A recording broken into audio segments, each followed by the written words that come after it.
Hi, I'm Jess. And I'm Matt. And I can't believe you haven't seen The Proposal. I mean, you know how much I love romantic comedies. That's the first thing I think of when I think of movies for Matt, yeah. Especially those in the 2000s. Yeah, I mean, we're verging on 2010 here, so... Yeah.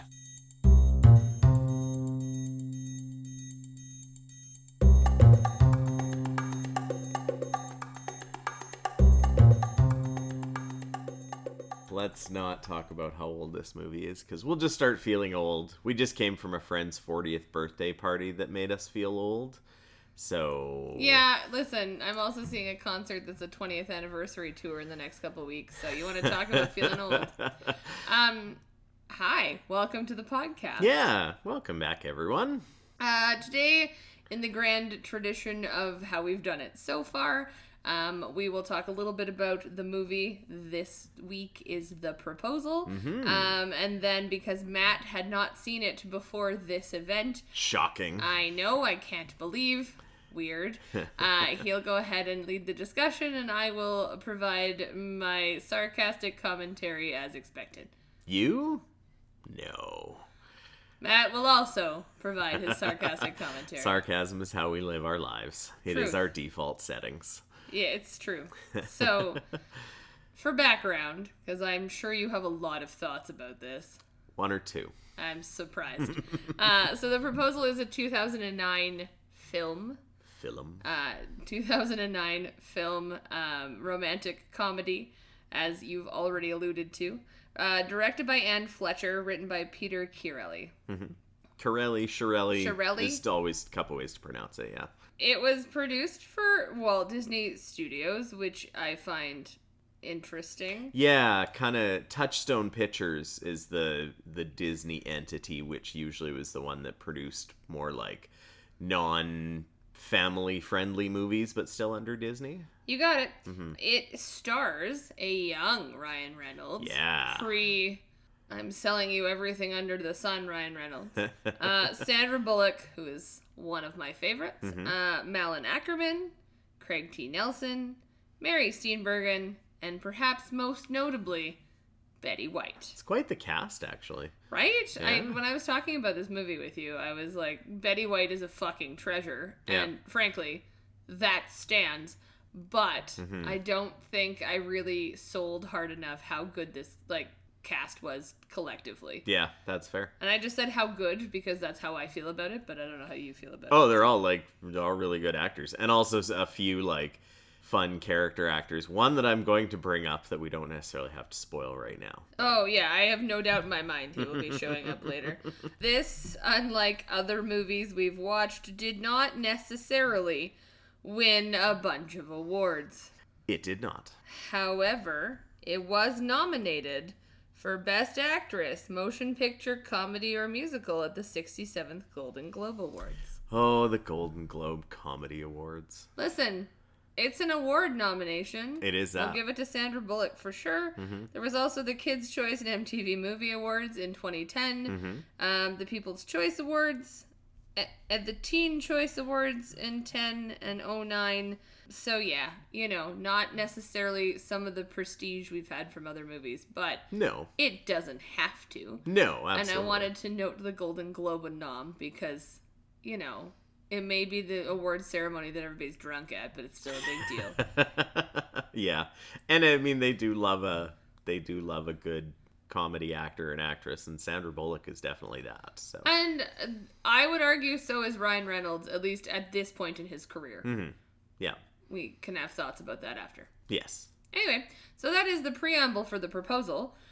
We have now watched it, and you, I think, have thoughts, sir. So I do, yeah. So again, floor is yours. As we mentioned with our second episode with my best friend's wedding, the romantic comedy genre is not one I am massively well versed in. That's why it's been one of the ones I can find movies you haven't watched. I know, a little bit in some spots, and I do want to talk about romantic comedies as a genre a little bit later on. For sure. But yeah, so this movie is one that it is, as you mentioned about all of the the choice awards, the People's Choice, the Teen Choice, the whatever choice, Kids' Choice. Kids' Choice. This is like since it's been around, like for a lot of years it's been around now, is one of those that's like, oh, lots of people saw it and lots of people were like, it's a people pleaser as opposed to a like amazing awards magnet artistic beacon of light kind of movie. Yeah, and I think because it was such a people pleaser and it's 16 years old, let's just say it. Oy. Yeah. That I was surprised you hadn't seen it because it was kind of everywhere at that point.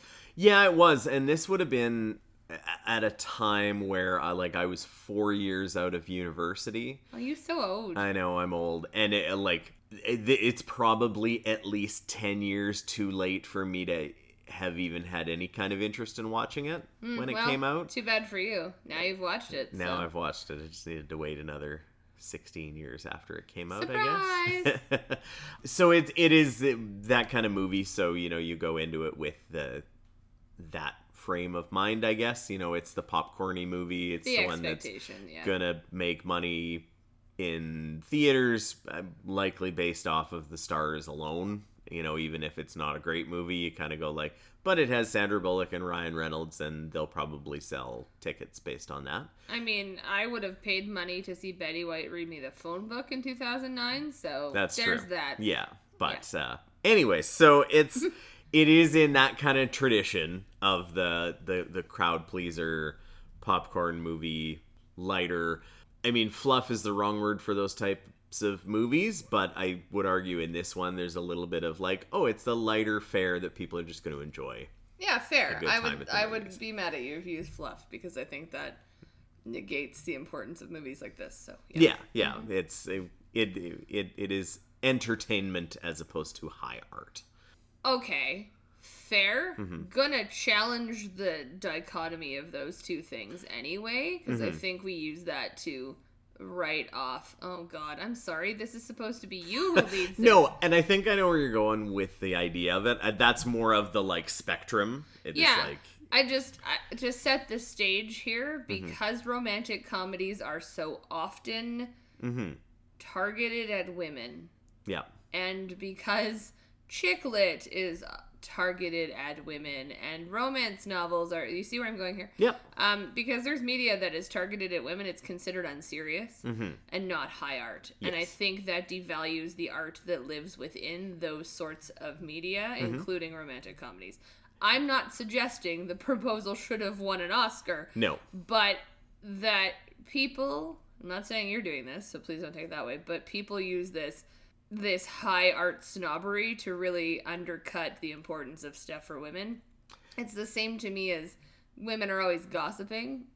We shall do what women do. We shall talk. Yeah. She came back. Yeah. And I actually don't really think that's the case. I think there's even another movie in this director's discography that would skew a little closer to the art stuff than this one. Yeah. And that's just that's the nature of any kind of movie that comes out with it. But anyways, they're both art is what I'm trying to say. And I think the argument made by other people that there's fluff, and this is maybe why I take such an issue with the word fluff, not from you, just in general. Yeah. There's fluff, and then there's serious art. They're both art. They're just appreciated differently. Yeah. And why when it's primarily geared towards a female-driven and female-presenting audience is it considered fluff? That is it for me for now. You sure? We could keep going if you would like. We could be the whole podcast of me complaining about this. This is a different podcast. We'll call it Thoughts with Jess, where I just rant on a soapbox for an hour. Yeah. No, sorry. I didn't mean to derail that, but it's just one of those things that sticks in my craw. Totally. And actually, in this movie, it kind of, there's some, in traditions of certain movies, there's some movies, whether it's an action movie or a horror movie or a romantic comedy or anything, where there's certain callbacks to other movies, or a thing that there's a oh yeah, this is in this movie, and then oh look, they did the same kind of thing in this movie. Yeah. And it you hear a reference to that. And romantic comedies they don't always do that necessarily. The Proposal does it within 5 minutes, I think, and it does it in kind of a in a way that I was like, oh, this is, and it made me go back and look of when this other movie is. But immediately into the beginning of the movie, you're kind of introduced to the premise of the movie that you're in a workspace that is a publishing house, and it's a high pressure, like lots of people on phones working around, some of them goofing off a little bit, until Sandra Bullock's character, who is walking the streets of New York, which I think is actually Vancouver, but some of it looks like New York. Yeah. It's supposed to be stand-in for New York, and she is on the phone on, like, walking to the office, and they show parts of the office where everybody's kind of working hard, air quotes, and goofing around a bit. And then suddenly she is in the building, and the text message goes around on what I'm assuming is the 2009 version of, like, Slack or Microsoft Teams. Yes, yeah. And it's like, I can't remember the exact wording, but it's some sort of code they clearly have for, like, the boss is on the way, look busy kind of thing. I mean, is it a code, or does it reduce her to being an object? I mean, that as well, but it also, the thing it reminds me of, and where it comes into the reminder of, is the beginning of The Devil Wears Prada, where Miranda is first introduced, where it is Stanley Tucci yelling out the office, everybody gird your loins, or whatever it is that he says. Yeah.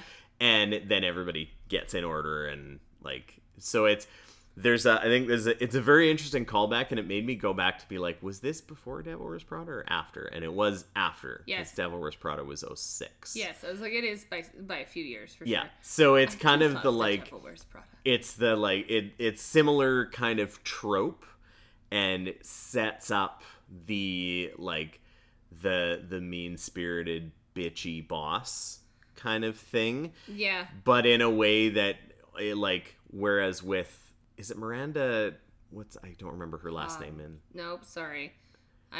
I think Miranda Cosgrove, but she's an actress. I give you Miranda Hobbs, who is the character in Sex and the City. Anyways, Miranda, the head of the magazine, the fashion magazine. It's more like she is the boss, we have a rallying cry to look busy kind of thing. This one sets up a little bit of the, like, she's a terrible human being and we just refer to her as such when she's not around, which does come back a couple of different times in the movie, even if it's maybe not quite as explicitly explored that, you know, you're just, oh, she's a terrible person and a control freak in this, but in less, you know, less kind terms, I guess. So, a couple of things. One, your rant about Vancouver that appears as Toronto, or as New York. Beautiful. Well done. Not going to be the last time that one comes up. I'm shocked by this news. The thing they send is, and I quote, "It's here." Yeah. Mm-hmm. Cool. How deeply dehumanizing. And I recognize we've all had bosses that have been less than stellar. We've also all participated in a workplace where you are busy a lot of the time, but sometimes you don't look busy. My boss, if you're listening, not me, couldn't be me. But that it's not she's here, it's here. Yeah, and there is a couple of bits as the first half of the movie goes on where, and again, I can kind of mention a little bit of one of them where they're going, so to give kind of the premise of the movie, the titular proposal in the movie is that you find out that Sandra Bullock's character, who is the head of this publishing house, is not American. She is Canadian and has not updated her visa status to be able to be, like, a landed immigrant working in New York in this place. And so she just thinks quickly on her feet, and her assistant, who is Ryan Reynolds, who's in the room hearing that she's going to be deported, she just starts faking that they are going to get married because they are so in love. And they go to, I'm thinking in Canada, the equivalent of the courthouse. It's probably the, I forget the acronym, like, but it's like the immigration. Immigration, yeah. And they go into the line, and she does the immediate entitled, you know, rich white person thing of, I'm going to just skip the line because I'm more important than anybody else here. And she uses the line that they're just a bunch of gardeners and delivery boys. Yeah. So it sets her up to live up to the "it's here" type of thing, where people do kind of consider her to be someone that doesn't have a lot of feelings, that may not be human, that treats people like dirt most of the time. And it's kind of it's unkind to her because she seems to be unkind to just about everybody, including the people she works with, including the people she sees around anywhere else. It's not I don't love it as a like setup for a character. I think there's some ways that you could go about it that would get the point across just as much.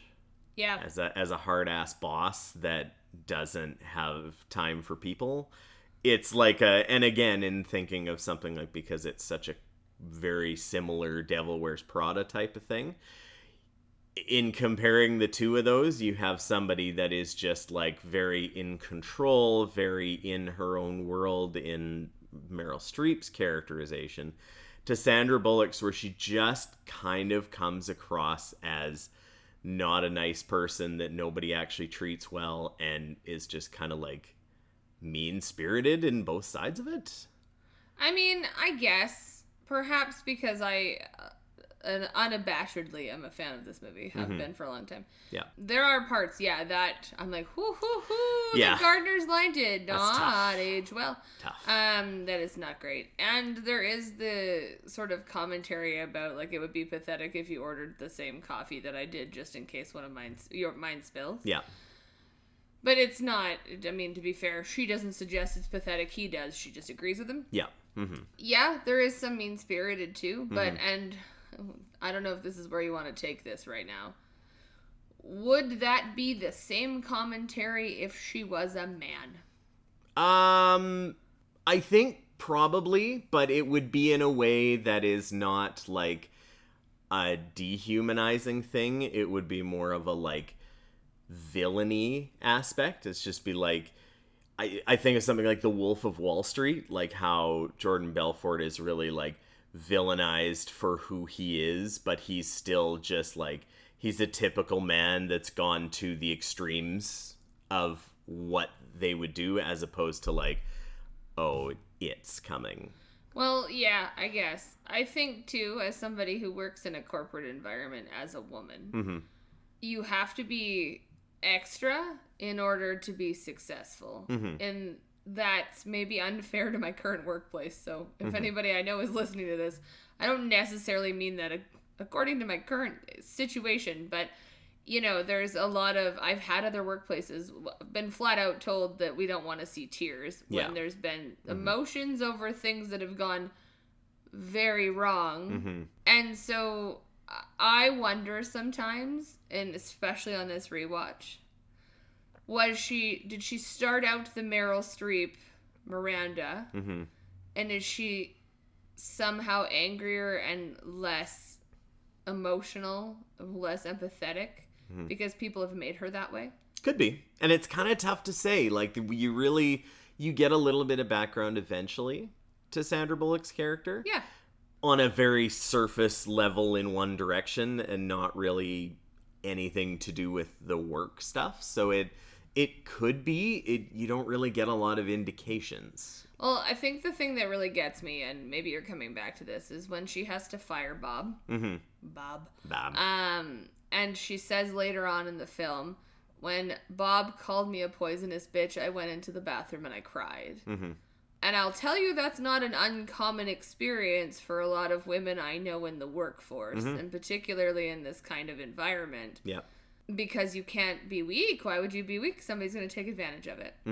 Yeah, and I think it's, you know, there's a lot in there at play with her character that doesn't probably get super explored, because that's not where this movie's going with it. Fair. And it's, you know, and again, unfortunately, like I did with the romantic comedy episode with my best friend's wedding, I will make other comparisons to other romantic comedies that I have seen with other ones.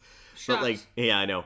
But in Devil Wears Prada, it's a very different movie, where you have, you know, Anne Hathaway's character coming in trying to get into a professional setting, fish out of water, struggling in the fashion bit of things, and like finding a footing in there and realizing who she is, and having a boss that also is kind of going through a bit of a crisis of who she is, and diving into that part. Whereas The Proposal is a little more of like a survival instinct for Sandra Bullock's character, in that she wants to keep working in what she's doing, so she's going to do anything, including trampling all over her assistant Ryan Reynolds, and how that plays out when he realizes that the power dynamics shifted between them.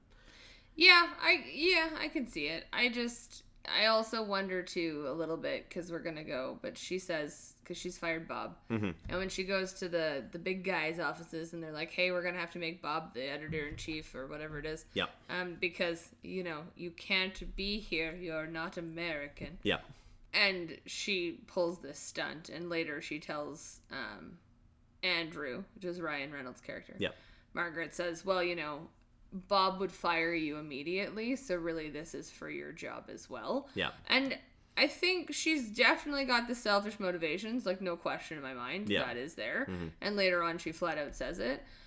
I wonder if Margaret is entirely a selfish bitch, because they do call her multiple times these things. Or if she's partly a driven woman who's been made this way as a product of the circumstances she finds herself in. And this is not a movie about work, so you won't really find that. And the way that Devil Wears Prada is a movie about work. Totally. And it's work, and it's someone in Anne Hathaway's character finding footing in a working relationship that she can deal with, and she has the world's worst romantic relationship going on with Vincent Chase, Adrian Grenier from Entourage. Fucking terrible. Listen, we're not talking about The Devil Wears Prada. Because if we do, I'm going to go off about how he's the least supportive partner that's been in a romantic comedy in a long time. Okay. But Margaret's character, she is in charge. She, has the working dynamic that she does with all the people she works with. You also find out that she doesn't have any parents eventually, and so she doesn't really have any family attachment of any kind, so that kind of has gone by the wayside over the years of diving herself into her work and not having any concerns about like, oh, I'm going on a vacation with a family or anything. Like, she has none of those ties, which does make her a little bit of an outcast to everybody else. And this is what I mean, right? And I think it makes her unsympathetic in that she forgets other people do have families. Because she doesn't, and she's been on her own. You learn she's been on her own since she was 16 because her parents died, and she had no siblings and no familial connections.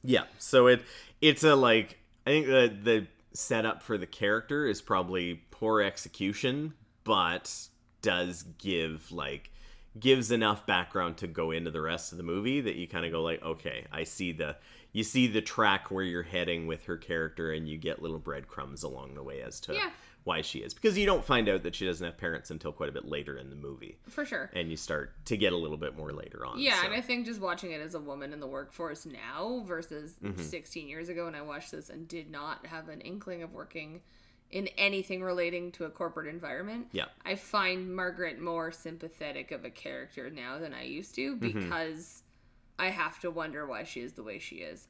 Also, just real quick, Bob's an idiot.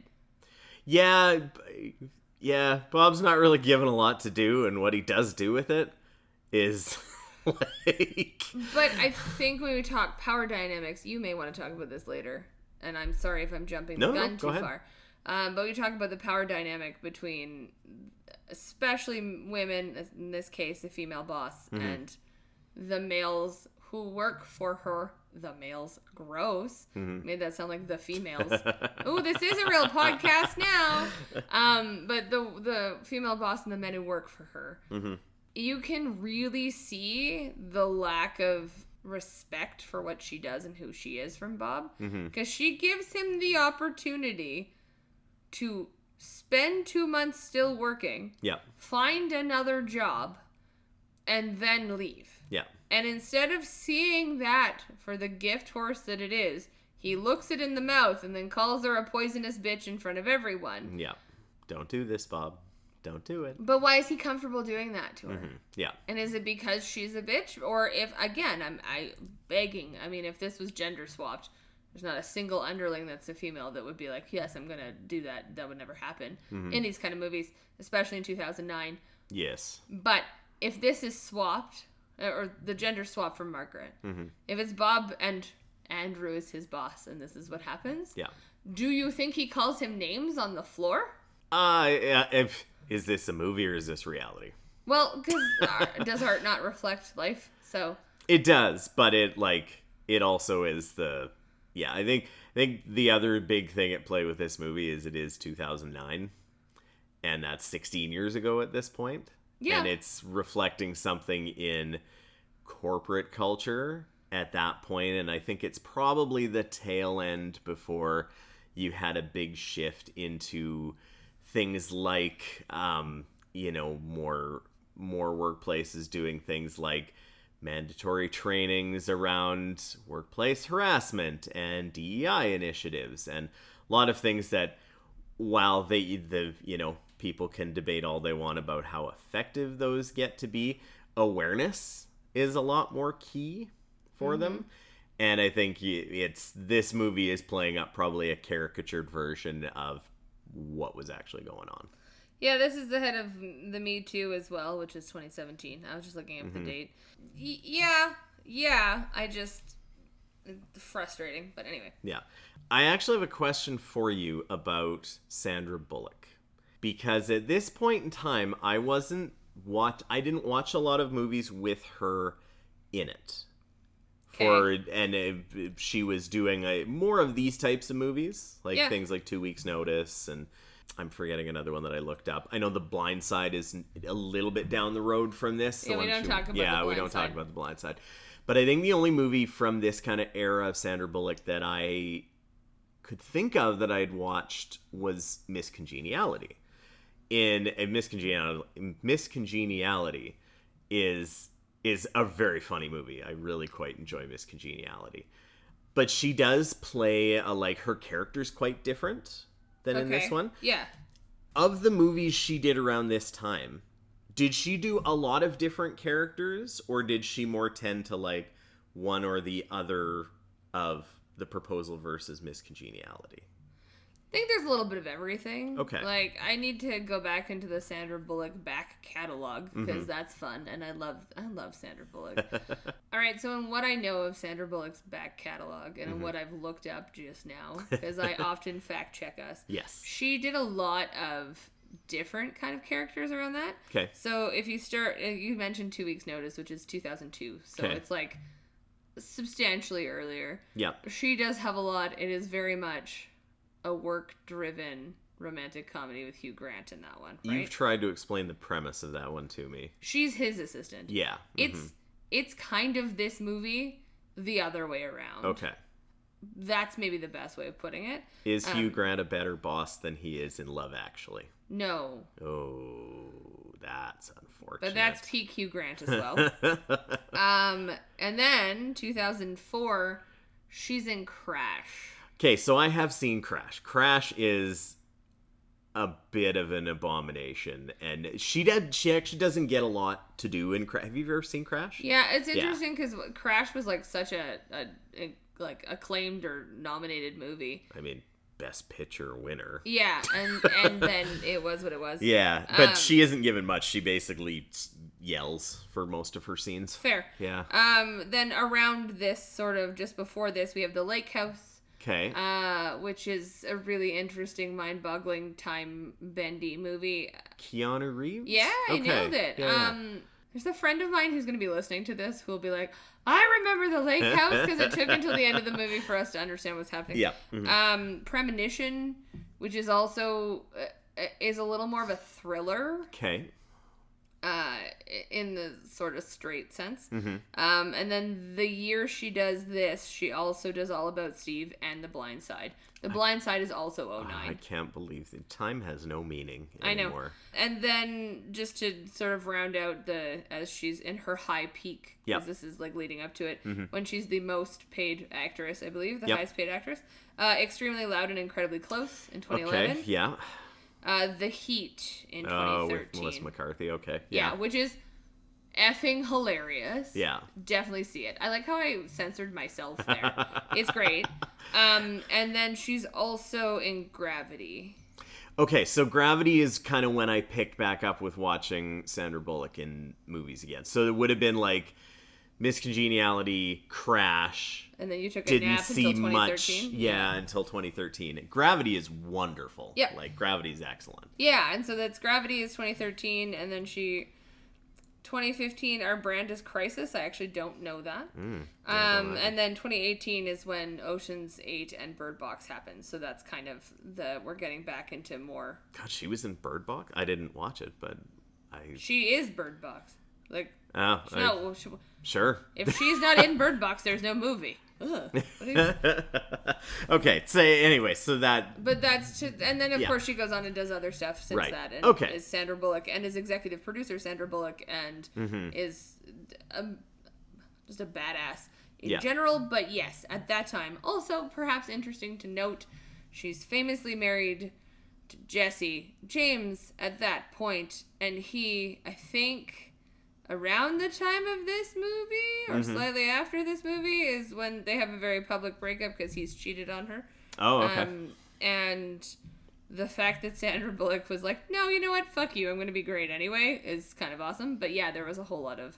Okay. Because our obsession with celebrity culture in the 2000s is also absurd. That's fair. Not that it's gotten better. No, and that also is not the tip of what I remember or... read a lot about, so that makes I didn't really know a lot about I always tie that stuff together because it becomes a like, oh, so this woman also got treated poorly, and anyway, it's just hi, gender politics. So that kind of is, I think in my brain I have more like memories of Sandra Bullock being like, okay, I remember Speed very well, I remember her kind of coming up in the 90s, Miss Congeniality, we all try to forget about Crash, and then coming back in a little later on there with Gravity, which, she is someone who very clearly is especially at this time, really big box office draw, which in the modern era, it's been some very interesting conversations about not just actors and actresses, but just anyone in general being a opening weekend theater box office draw anymore. Yeah, well, we talked about this. I think we've talked about this earlier in this podcast in other episodes, but the lack of a movie star. Yes. Right? We don't have movie stars anymore. Yeah, and the ones we do think of movie stars have been movie stars for like 20 plus years and just remain movie stars in our brains, like DiCaprio and Cruise and Nicole Kidman and Sandra Bullock. And the good news is DiCaprio never ages. No, the women DiCaprio dates never ages. Good news. They do age. They just change. Well, the age of the woman he's with never changes. They hit 26. Listen, do you think he owns a turnstile? It's always upsetting to me because I really enjoyed DiCaprio as an actor. This is completely off the topic of this entire thing. But I think it kind of lends itself to my ranting about gender politics as well, right? Mm-hmm. As the women age, but then they're too old for DiCaprio. It's just upsetting. All right. Yeah, okay, but Matthew McConaughey's forgiven. No, but I just love that line in Dazed and Confused is an all-timer. And the girls stay the same age. Whatever that line is. Anyway. Yeah. Anyways, keeping going. One thing I did really appreciate about this movie, and I think in any movie that's a comedy of any time, I think the parts that make it memorable in small bits are some of the there's some little moments of comedy where you're like, oh, this is either very accurate or just hits really well. Yeah. Proposal does have some really good moments in there where there's this moment hits really, really well, comedy wise. Some of them are jokes. One of them, the immediate one that I put down, is something to do with when they get to the plot. So we have Sandra Bullock and Ryan Reynolds. They are going to be married to save her, the green card bit. Fiasco. And he is about to go see his family. And he's mentioned this. And so she is going to go with him now to introduce her to his family as his girlfriend, now fiance, soon to be wife. And she quickly finds out that his family lives in Sitka, Alaska, which I actually didn't look up to see if this is a real place. I would believe it because the name Sitka is a little bit synonymous with real talk. I grew up in British Columbia, which is very near to Alaska, and the word Sitka is a First Nations word that's referred to, I believe, the group of people, but I would not be surprised if it was also the name of the town, which I'm getting a thumbs up as is the case. It's a real place. Yeah, so they're going up to small town Alaska, which does mean that when you go to a small town in the northern part of North America, you fly into a big airport, and then you fly into a much, much, much smaller airport on a regional airplane. I knew you were going to pick up on that airplane. And the regional airplane accuracy is so real because I know that it is the two-seater on either side, which is maybe even big for a regional depending airplane. On where you're going. Yeah, and it is bumpy, and they probably could have seen into the cockpit, I would bet. I have been on those flights before.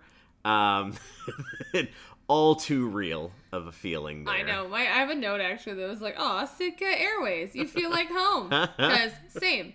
Not growing up in northern BC, but grew up in a northern part of Ontario. Yep. Similar. Regional airlines were a big thing. Similar issue back in the day. Yeah.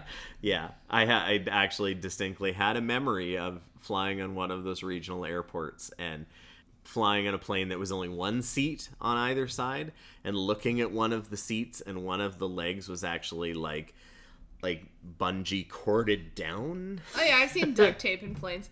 Yeah, so that was very real. That hit on some very oddly specific comedy that I was like, oh yeah, no, that's just how it is. Oh, those types okay. of airplanes. Yeah, the potentially the funniest sequence, other than just a one small moment in the movie, I found was when they get up to his family's place in Alaska, which they find out not only do you have a regional flight to, but their place is so remote that you also have to get on a boat and boat over to what I'm assuming is an island or just a remote part of the coastline. Sitka is spread out over islands. Yeah. So you go out to this island to which his family lives in a very, very large house, and they are like the well-off family in this city Alaskan town. Kennedys, I believe, is how she phrases it at one point. Yeah, so they have this huge house, and there's all these people that the family is invited over,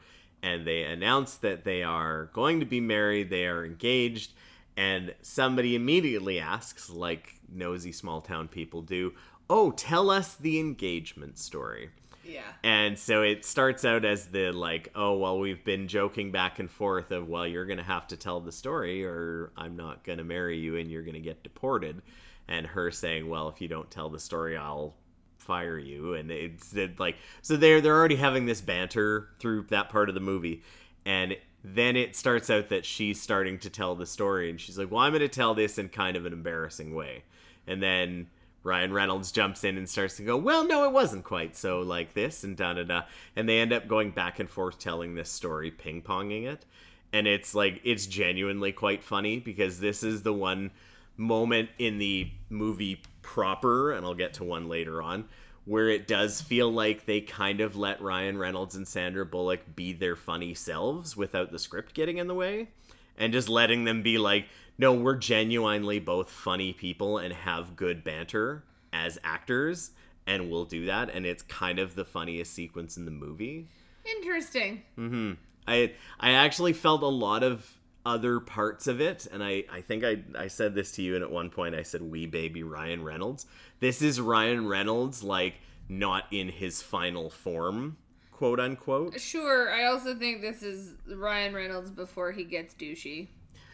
Yeah, and it has that as part of his on-screen persona in a way, because I think the only movie I can think of before this where he maybe goes full douchey character is Waiting, which he does go I am young dude bro douchey dude as a waiter at a restaurant. Oh sure, no, I mean Ryan Reynolds as a person. Oh yeah, I'm not thinking that at all. Fair, but I think this is pre-Deadpool Ryan Reynolds, but it has the sarcasm of the beginnings of the sarcasm of Deadpool Ryan Reynolds. Yeah, and I think Deadpool Ryan Reynolds is probably what I would term as his quote unquote final form as an acting persona. Sure. Because that is the thing that's like, we can sell a movie based on Ryan Reynolds being smarmy Ryan Reynolds. Aw, yeah, and he was young in this movie. Yeah. Now he's an old man too. Yeah, and it kind of like, in this one he does have moments of it. But he also is, I think, still, like, handsome leading man Ryan Reynolds. Or, like, handsome romantic lead Ryan Reynolds. And knowing and having seen other movies with him in it, it's kind of like, oh, it's like there's little bits of it trying to get out. And then I don't actually know how good he sells the being a handsome young man romantic lead. Yeah, I don't think it's really his shtick. His shtick at this point. Yeah, and it which made this scene be the thing where I was like, okay, this is the part that in my head I was like, this is Miss Congeniality, Sandra Bullock, and Deadpool going back and forth. I'm like, this is pretty entertaining. It's probably my favorite extended sequence in the movie. I wonder if he's that sarcastic because of Scarlett Johansson or Alanis Morissette. That's also Ryan Reynolds lore for you.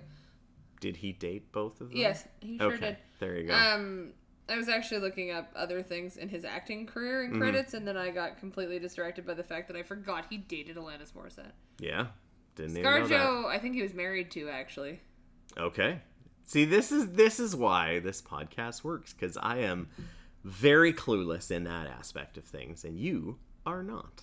Correct. Oh, you know what else he also does slightly before this is Definitely Maybe, which is also a romantic comedy with and okay, we won't go too far into this. He is more charming, like aw shucks, leading dude, as opposed. And from what I remember, it's been a whole long time since I've seen that. Maybe a little bit. He's still got the sarcasm. I think that's always been his shtick. Yeah. But yeah, it's a little bit of a different character. Okay. We're going to talk about that off screen for the next one. Yeah. Guess coming soon, I can't believe Matt hasn't seen another romantic comedy. Yeah. There's another sort of situational one that I think you and I both laughed at, and other people probably did, but there would be some people that maybe it would have gone right by. Is there's a time lapse moment. I think it's the first night they stay over at Ryan Reynolds' family's place. Yeah. And the time lapse of the sun going down and coming up, except it's barely going down and it's just moving straight sideways across the horizon. It's Alaska. And if it were a couple of months later, it either would have stayed up or not gone up at all, depending on which way you go towards either season. That's a deep Canadian, Alaskan, northern North America cut that is a very real thing. So I was like, oh, that's quite funny. That's a nice touch. It also, I laughed at the scene, even though it's a very serious scene, of Craig T. Nelson, Andrew's dad, Joe. He is having a heart-to-heart with his son while he's hitting golf balls onto a fake island green in the ocean coastline they're on. And this is deep lore because I am a golfer. I'm a golf fan. I watch golf on TV. By proxy, my wife knows a little bit more about golf than she ever thought she would in her life. The look I'm getting right now from her. Have I ruined your life? I mean, not just with golf. No, it's... yeah. Craig T. Nelson is a celebrity that very frequently played in the Pebble Beach Pro-Am. Oh, you would know that. Yeah. See, this is why this works. Yeah, this is why this works. It's a bit like watching Lost in Translation and having the moment where Bill Murray's golfing in Japan and knowing that, Bill Murray's been playing in this same tournament for, 30 plus years. And he just is deeply in love with playing golf. Same thing with Craig T. Nelson. I'm wonder if this is either why he took the movie, or if he's I'll do the movie if you put in a scene where I'm hitting golf balls. Yeah, they just decided, well, all right, I guess. That's fine. Yeah, that's good.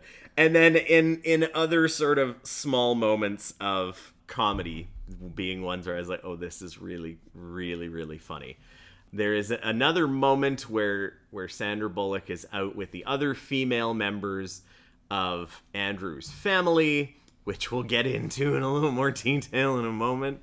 and she has a like shrimp cocktail cup where she's going out onto the patio, and just because she needs to get away from the madness that's going on, and she does not want to eat the shrimp cocktail, and she just like tosses them into the water, and just almost like it's an improvised line going, "Shrimp be free!" Be free! So it gets me every time. I actually would love to know if that was scripted or if that was just Sandra Bullock being funny. Either way, it's a great line. Yeah, that was probably the biggest like small laugh of just like tossed off joke in the movie. I'm like, this is really funny. Yeah. The other background to that scene is, again, another very funny, in maybe a way that I'm not sure was intended or not, sequence, where Margaret, Sandra Bullock's character, gets taken by Andrew's mom, Mary Steenburgen, and Andrew's grandma, Betty White, who we'll get to in a bit. I love her so much. She gets taken to a place that she's not told. It's just, we need to get up in the morning and go into town. There are some important, things that the women need to go do together. The women folk. The women folk. To do. Yeah, she doesn't really want to go, but she's like, oh, I have to play along with the fiancé charade. So off she goes, and they end up in a very, very rustic bar, which just looks like a log cabin, which also is pretty accurate from what I understand about parts of Alaska, with the peanuts and like the unshelled peanuts probably being tossed on the floor. Again, painfully accurate. Yeah. Mm-hmm. And then they are privy to the one male strip show in all of Sitka. Only exotic dancer on the island. Mm-hmm. And it is Oscar Nunez. He's so AKA great. Ramon, who is pretty much, I think he had like, does he have 8 or 9 jobs in this town? Yeah, because this isn't the first time you're meeting Ramon. No, You meet Ramon at the welcome party where he shoves an appetizer into her mouth. Yes. Which is why you learn she doesn't like fish, because it's a texture, which was what makes the shrimp being free that much funnier to me. Yeah, but so Ramon does everything. He works in the like convenience corner store. He works as a waiter. He works as pretty much everything that you can imagine, including a wedding officiant, we find out later. He's everything. He's everything. And if you've heard the name Oscar Nunez and you're wondering why does that maybe ring a bell, it's probably because you're a fan of The Office, because he plays Oscar in the U.S.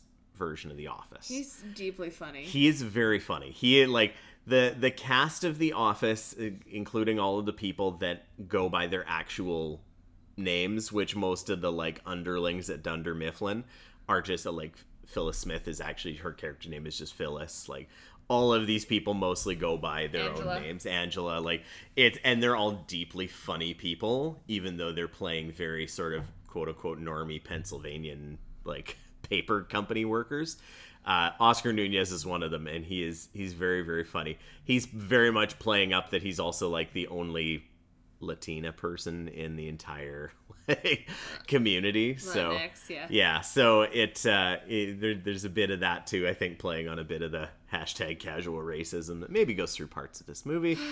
But so Ramon he gets on stage with a chair and is doing his absolute best at being the one male exotic dancer in Sitka. And the part that I actually thought was the funniest of this wasn't any of the actual dancing or the reactions or anything else, although Betty White's reaction to him is kind of great. So good. It's the song that he's dancing to. Mm-hmm. It's Relax by Frankie Goes to Hollywood, which very, very famously was a not so thinly veiled song about a man trolling for gay sex in London. And just I like there is, it's so deeply funny and kind of on brand that you would be in Alaska somewhere so far removed from the rest of the United States and just having their own way of things, that would be the song that a male exotic dancer would choose to, entertain all the women folk in Sitka. Yeah, I mean, it's hilarious. I also, because Gert, so Malin Ackerman, yes, is Drew's ex-girlfriend. Yes. Which, we can talk about her in a minute. Mm-hmm. But she says he's the only exotic dancer on the island. I think he's the only one. Like, yeah. I don't think there's, like, one male and one... I think he's it. He just did. Yeah. You wanna go to the Rippers? You're going to see Ramon. Ramon, who knows everything. Yes, Ramon is wonderful, and when you see Ramon later on in the movie, anytime there's always some hilariously awkward banter about, you know, him basically being I think he probably thinks himself as the quote-unquote Latin lover to every woman in Sitka. Yes. Even though he is very clearly very on his own. Yes, I do believe that is the case, yeah. Yeah, good times. And it also gives me a good time to segue into Betty White. Yeah, I just, to wrap up Ramon, I love that he keeps popping up. Yeah. Like, you don't think he will, and then he's there again. He's at the cell phone store, he's the wedding officiant, he's the server. It's just it's beautifully done. Yeah. It's a fun, like, it is a trope that a lot of movies have done, but it's kind of a funny one. Like, just I feel like they do it really well in this one. Yeah, and because of the small town setting that they're in, you can get away with it. You can get away with it. It all because you're also, not only are you in the small town, but it seems like every business in this small town is owned by Andrew's family and has their family name on it. So it's very likely that he just got hired and was like, oh, Ramon can do this and this and this and this. Ramon's doing all of it. Anyway, sorry. It's really good. So the only thing that you really told me about this movie before we watched it, because we don't give stuff away, is the I mean, we're in Canada. She's not Canadian, I don't think. Betty White was not Canadian. Okay, I don't think she is. I'm like, maybe she was. Comedians feel like a lot of them are Canadian.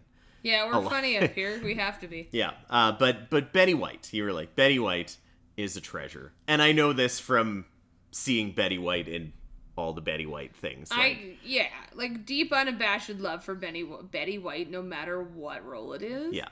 Betty White was funny when she was in her 20s on Match Game on TV. Like, she's never stopped being one of the funniest people. Also, like, it's going to be, hi, welcome to Deep Thoughts on our podcast with Jess.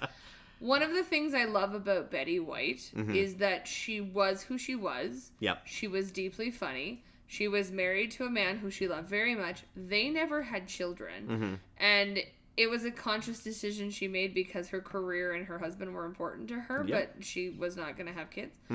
And I think too often we pressure, and listen, the importance in feminism is that women have choice. Yeah. And equality, and that's fair. But it's important to me that we talk about all of the options, right? Because we also get fed a narrative of, like, you have to be a mother. And if you want to be, I want that for you so badly. But if you don't, that doesn't make you less of a human or, like, less of a woman. Yep. And that Betty White, like, was just, that's just how it was for her. I'm like, icon. Yeah, there's also, she very, very famously had a TV show that I believe she was the host of in early TV days, and she had a person, like, I think she had a band as part of, because that was a bit of a thing with those variety shows, and it was someone in her band, either the band leader or one of the musicians, that was black, and the television studio didn't want to have them in the band as to, like, how it might be. And Betty White said, I'm sorry you feel that way, but get bent. He's in the band. Yeah, like, she was, and I'm sure there were some things she was not always progressive on, but she was a pretty progressive character. Yeah. Or, like, person. Figure is the word I want. And, like, funny for a very long time. I think, like, I mean, I think probably the majority of people these days most associate Betty White with being on the Golden Girls.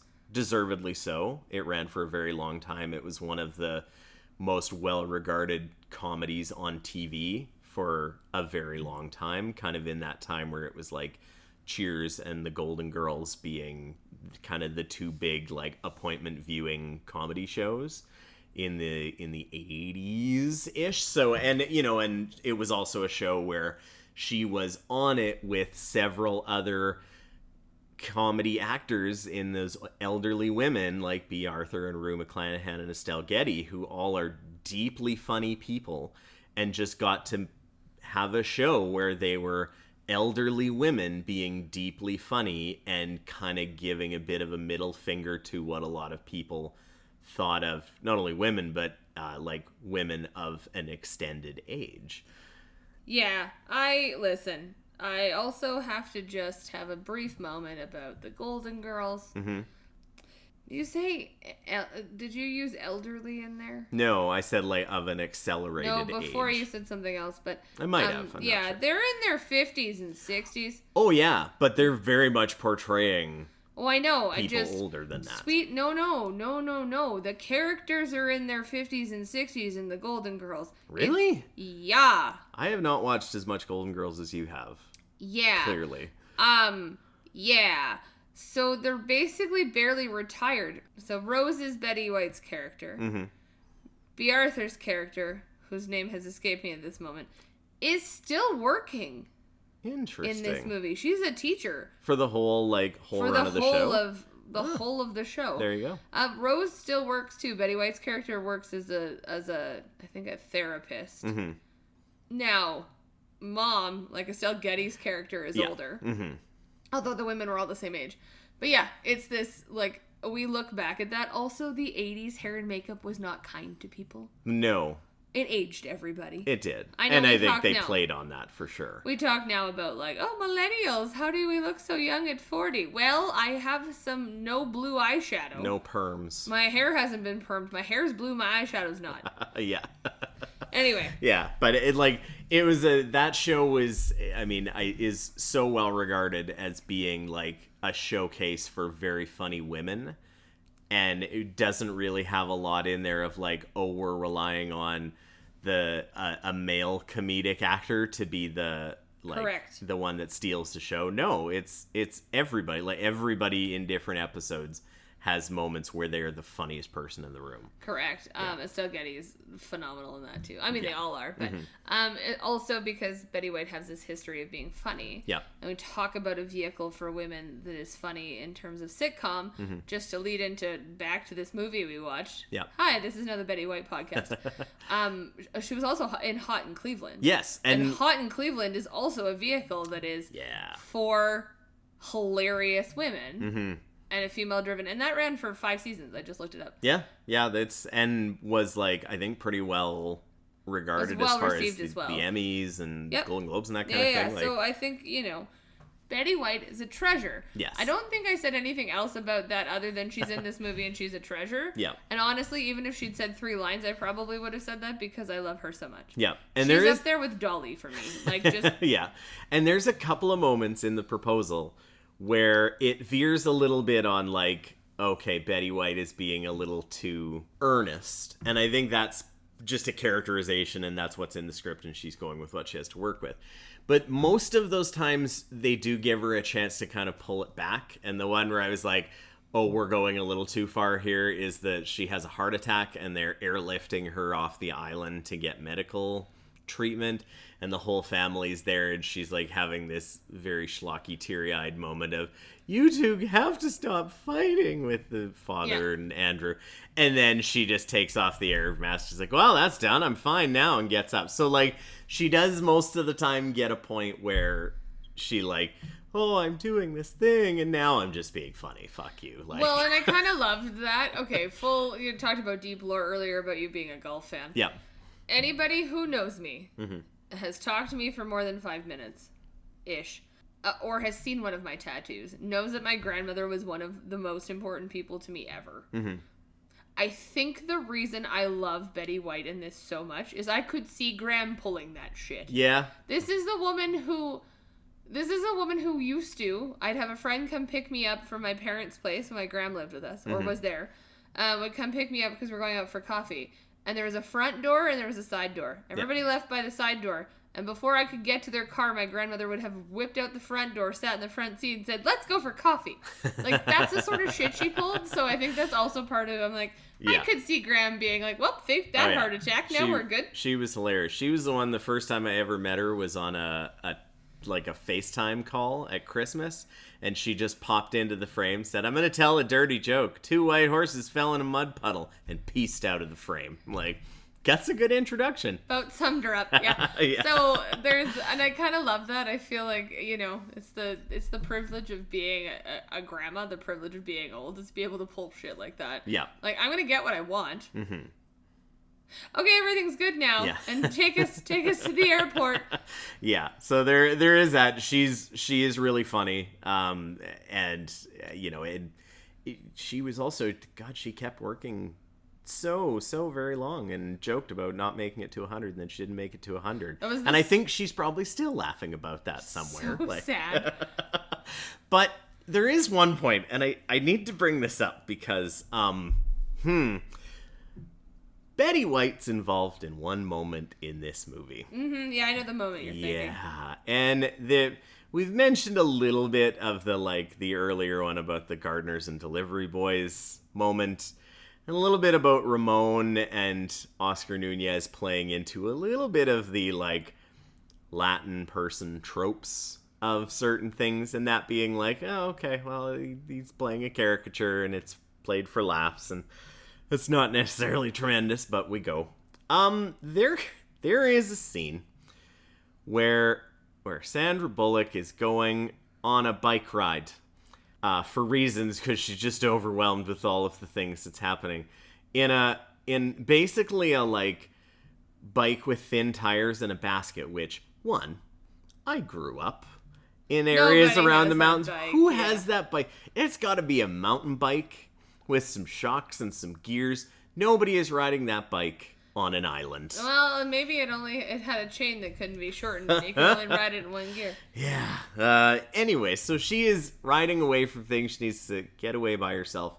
And she starts hearing some sort of drum music of some kind, and she stops because she's kind of stopped her bike by yelling at it, because that's how bikes work. That's how they work for me. And then she gets out and she sees Grandma in basically a scene where there is a full-on cultural appropriation of a First Nations ritual of kinds. Yeah, Don't need to go into the details. I think, interestingly enough, later in the movie they try to explain that away. Yes, and it doesn't... That doesn't make it okay. No, and actually the explanation is also a little Betty White, you are as white as your last name would tell. And just by saying one line of yeah, I'm from a family where one person was, and they actually do, is it Clayoquot? I'm trying to think. They actually do have a name, yeah. And father was Russian. So that tracks for Alaska, but also just saying it doesn't really make it wonderful or okay or and I actually wonder, and I want to unpack this a little bit with you, because we are Canadian. We live in a country that has a long history between First Nations and European settlers, and the very uneasy truths of history and the appropriation and advantages that were taken of the First Nations people, that while progress has been made, not anywhere near enough has. And I think part of Canadian identity that I know I was taught in school, that I taught as a teacher later on, and that you continue to hear about and learn, is that there is going to be a constant, this has always been a part of who it is and we have to deal with it, and there's never going to be an okay with it. Yeah. That is a very reductive way of a lot of years of that, but that's, as Canadians, that's a lived experience that is going to be a constant topic of conversation that's never going to come to a solution. Well, that's disappointing and depressing to talk about. It is, and it's unfortunately the reality that we live in, and I think more and more people are starting to better understand that, and while it hasn't led to as much as anybody would like in the way of progress. Yeah, sorry, you probably have a question. No, and this is an American movie. Yes. And the United States and their history with First Nations is similar in some ways and, oh boy, incredibly different in others. Yeah. And in my head, I think this stood out really, really starkly for me, and I think probably does for a lot of people. And 2009 is a different time as well, 16 years ago, but because it's an American movie, I also wonder if that's at play here, of the attitudes towards First Nation people. I think the attitudes towards Indigenous folks are different in the States, and perhaps it's culturally that's the way it's happening. I think our attitudes towards Indigenous folks in 2009 in Canada are different than they are in 2025. Totally. So you experience this movie very differently. This is one of those movies where I do love this movie, but I do have a really big issue with this. That I probably didn't have as much of an issue when I watched it the first time. Or, I mean, kind of tut it away, I think, different, know better, do better. And it becomes a funny moment of Sandra Bullock singing Get Low by Lil Jon. Yeah, and like they're clearly not making the scene to like mock. It's the payoff is Sandra Bullock doing Get Low at a very inappropriate time. There's just the set dressing for it is not wonderful. Not the best. Yeah. As a couple of, and we've mentioned in the last episode in particular, as a couple of white settler Canadians, really. Yeah. My ability to speak on this, I think, is very limited. I do have an issue with this. Yeah. I do think our attitudes haven't changed enough, and you said we've made some progress. Do we count land acknowledgements as progress? Really? And listen, this is far too deep of an issue for us to unpack in this. Totally. I think there's a little bit of it's the States. There's a little bit of 16 years changes a lot of things. And I think you hit the nail on the head that we've been confronted as, I'm going to say, as a bunch of like white European Canadians, like settlers. Yeah. Lately have been forced to confront some really uncomfortable truths. You talked about learning that and then teaching it. Yeah. There's a lot of people that's not true. I don't remember learning. I remember learning the 60s scoop and that being kind of a problem. Yeah. But as far as the absolute destruction of culture and peoples, no. No. The fact that we are still living in a world where there are people on reserve land who have to boil their water to be able to live. Yeah. In a country like ours, with as much money as we have, there's no reason for that. Yeah. Other than racism is is the system upon which everything is built. Yep. Yeah, I know they try to explain it away later. It feels a little like, well, I have an Indigenous friend, therefore it's fine. This is my black friend, so I can't be racist. Right. And I don't think that's the movie's intent. No, I don't think so either. But as we've talked at length lately, intent and harm are different things. Yeah. And just because you didn't intend it to be harmful doesn't mean it's not. I think this plays off some, I don't even want to say it necessarily plays off harmful stereotypes, because I don't think that's the case. I think this is more of a cultural appropriation of what is a very, or like an attempt at a cultural appropriation perhaps, of what white people look at and believe to be this sort of ceremony that is actually a deeply religious and important ceremony. Yeah. So, yeah. Yeah, and I think the thing that I think you're right. I don't think this isn't a movie that is setting out to be racist against anybody specifically. It's doing the casual part of it, and there's no mocking intended, even if that's what it comes across as.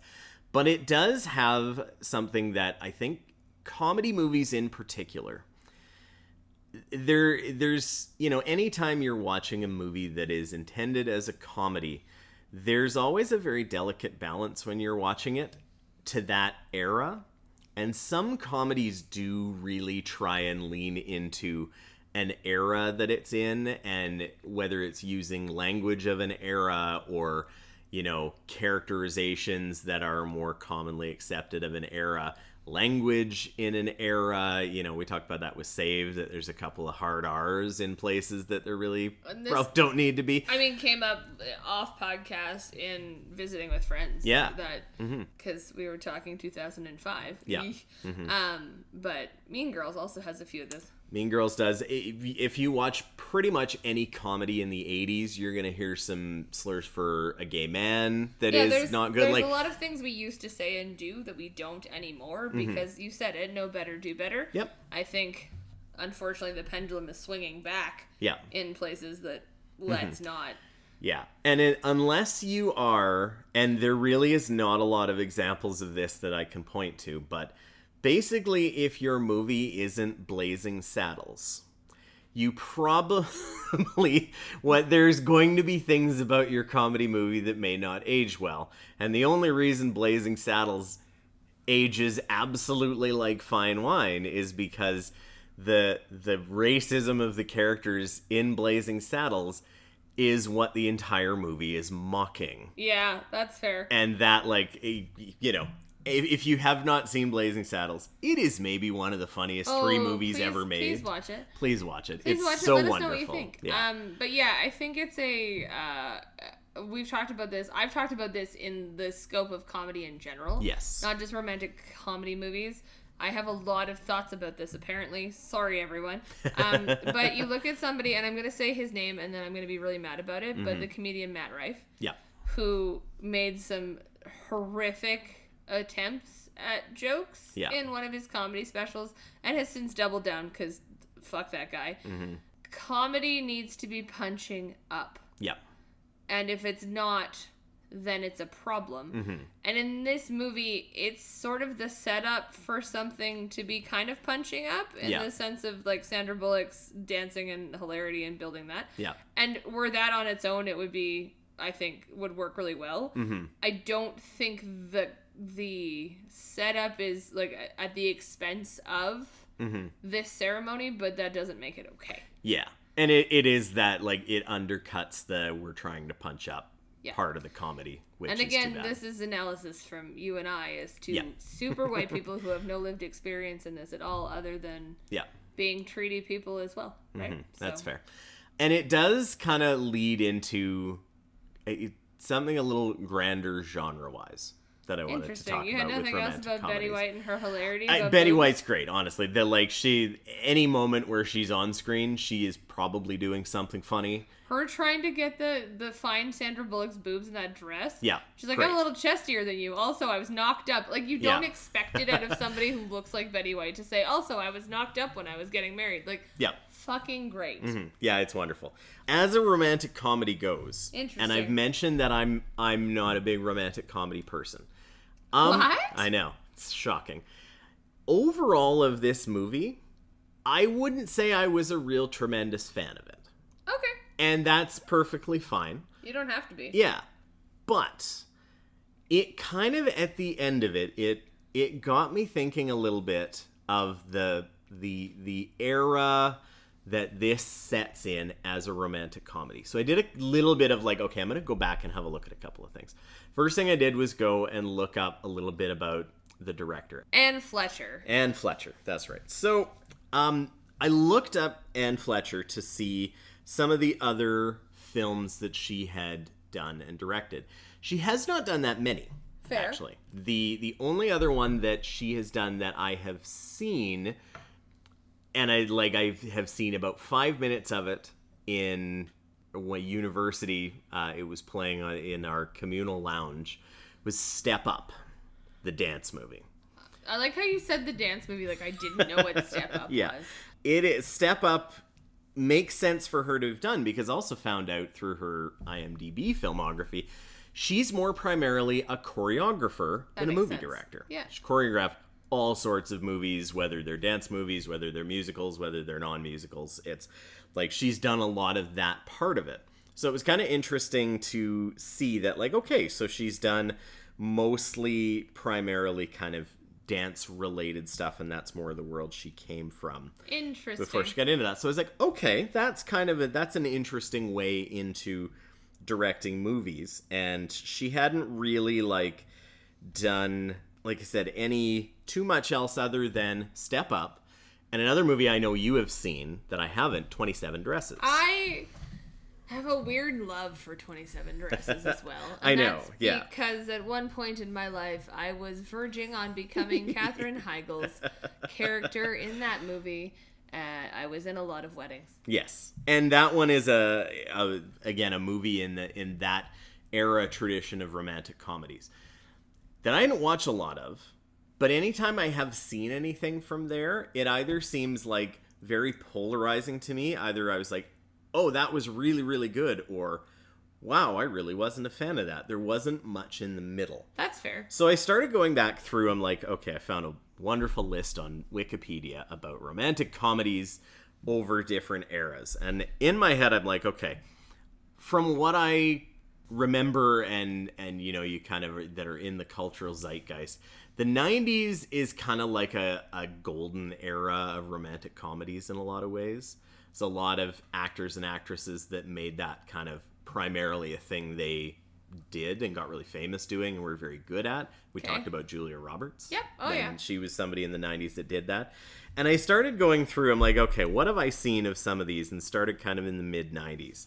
And I was like, okay, they count Jerry Maguire as a romantic comedy, and I would. That's an interesting turn on a romantic comedy. Well, the way you said that was like you weren't going to. And I was like, no. We need it to very talk, much is. Matthew. Like, you could also call it a sports bro movie, too, and it would pretty much fit the bill. So. Either of those work, yeah. And you had some ones like Tin Cup, which I've seen because it's a golf movie, and it's kind of like it's not a very good. You've seen it because it's a golf movie. Yeah. Weird. It's not a wonderful movie, but like I watched it because it's a golf movie and there's references to golf, and it's kind of like I'm sure. shocked by this. It's like me saying I haven't watched a baseball movie. What? Yeah. Weird. As Good as It Gets was around then. Yes. Jack Nicholson and Helen Hunt, which I do again, love that movie. That's a funny movie that is problematic in some spots as well, but product of its time in some areas when you're dealing with a male gay supporting character that's very prominent. You sometimes get some words in there, but it also is like from Jack Nicholson's character, who is very clearly a bigoted character. So I'm having a moment. It's fine. I just forget about how brutal some of those movies I used to love are. Mm-hmm. That could be a whole other podcast. Could be. Yeah. Has it aged like wine or milk? Yeah, not sure, and I haven't seen As Good as It Gets in a while. I have seen Chasing Amy more recently, and Chasing Amy is very deeply funny, also deeply in a way that it's very clearly a straight white man writing a queer female character. Oh, yeah. But, like, in part of that movie, Kevin Smith also has very openly said, like, I have a couple of, like, lesbian friends in the movie industry that I gave this script to, and I'm like, does this sound too much like a straight guy writing a lesbian character? And he's like, all of them said, it does, but make it. It's funny. It gets at something. So it's like, again, there's some stuff in it like a lot of other ones would. But Chasing Amy is there's some great lines in Chasing Amy. Yeah. Fools Rush In, which it was kind of a like early George Clooney thing, I believe. George. In and Out, which again, there's some Kevin Kline and Joan Cusack. That's an interesting movie that love me a Joan Cusack. Yeah, it's a good time. My Best Friend's Wedding was around then as well. Ones like The Parent Trap, which is Nancy Meyers, and this is right in the like Nancy Meyers is one of the like Mount Rushmores of directors of romantic comedies, up there with like Nora Ephron and probably like George Cukor in the 40s, and like there's some she is so phenomenal, and not going to be the last movie I'm going to mention on this list for her. She is great. Nancy Meyers is the queen. Yes. Yeah, she's awesome. There's Something About Mary was around this time. You've Got Mail was around this time. I don't love Something About Mary. Yeah, it's I think it's a funnier in bits movie than a good movie overall. Yeah, I'm not a fan. Anyway, we don't have to... 10 Things I Hate About You is around this time. American Pie is around this time. Dear God, no.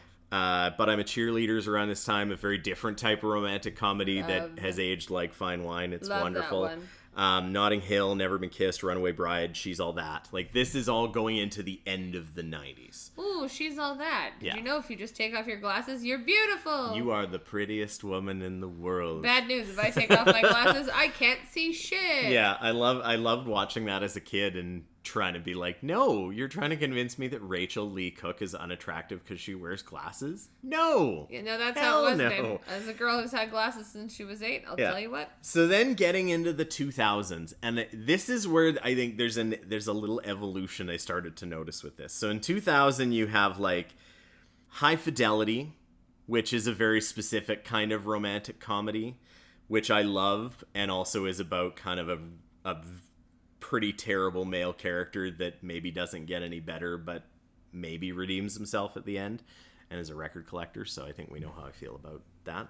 What Women Want, which if we take the Mel Gibson of that movie away, it is something that, and again, it's a Nancy Meyers movie, that like, as a premise, if you put a different actor in there, at least like there's something in there that I'm like, okay, this is a well-written concept for a movie. Yeah, this is just my Mel Gibson face. Yeah, Mel Gibson sucks. Amelie, which is a really fun, kind of quirky entry into the romantic comedy. I love Amelie. Mm-hmm. Bridget Jones's Diary is around this time as well. I had strong opinions about Bridget Jones's Diary for a long time too, which is interesting because that's changed. Yep. Shout out to Professor Friend in Ontario who made me rethink how I felt about Bridget Jones.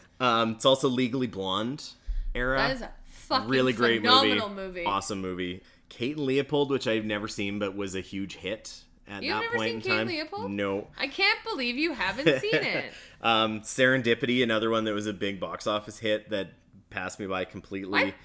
But it's got John.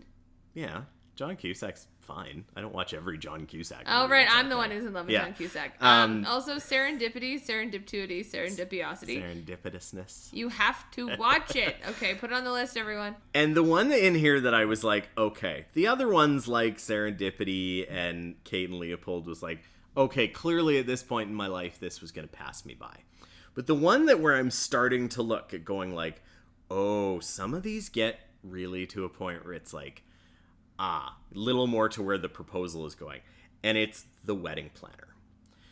And there's... Yeah, not a fan. Yeah, and I remember that coming out and it being a big deal, but it being like a kind of a polarizing, like, romantic comedy where people were like, yeah, at fair. times.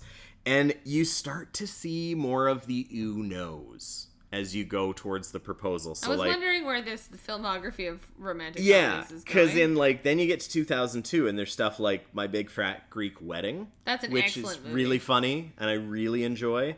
Punch Drunk Love is a very different kind of romantic comedy. Like Paul Thomas Anderson's His Own Animal. I did really enjoy that movie as well. But you get into like that same year, Made in Manhattan, Sweet Home Alabama, 2 Weeks Notice. Yes, this is... I think the proposal, because we could go on about this filmography for the rest of this podcast. The proposal's at the tail end of a tradition of oversaturating the romantic comedy market, I think, is kind of a way of doing that because they saw how successful it was in the 90s and that's what they're trying to replicate. Yeah. And I can appreciate that happens for sure. Yeah, I don't know. That's fair. Yeah. I think it's it's the same tradition that I think you saw post Lord of the Rings with movies like that where it was very en vogue to spend a lot of money but make a lot of money at the box office on a science fiction fantasy story that didn't used to be something that made a lot of money. Yes. And I think I think the proposal lives in that pocket of romantic comedies where even though some of them existed and were very, very good, like we talked about Nancy Meyers, like we still have ones like Something's Gotta Give that are about to come out around this time, which are great and really funny and well written. But then you have ones like this that aren't as well written, maybe are a little like lower brow, but still made a whole bunch of money and they kept getting greenlit. Because it's like, well, we can make this movie and most of the budget's going to go to Sandra Bullock, but we're still going to make our money back. Sure. Yeah. I think this one does a little bit more interesting things with writing than other ones did, but you're entitled to feel how you want. You watch the movie. Yeah, and I think the part that it did actually drive home a little bit of the like what this movie could have been for my own personal taste of things, because there were parts that were very funny, but I did think the writing overall was a little bit like